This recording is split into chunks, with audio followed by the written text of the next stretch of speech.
กินแบบอร่อยเลยแหมปลาให้ลูกกินอย่าสุดญาติลูกเด้อปลาให้ลูกกินอ๋อบุเดียวเลื่อมตูดเลย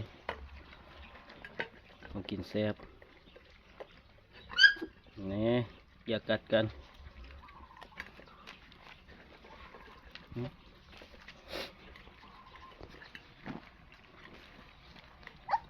เบิดแล้วบัดนี้เอา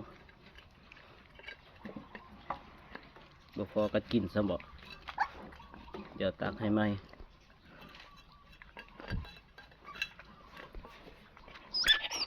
นี่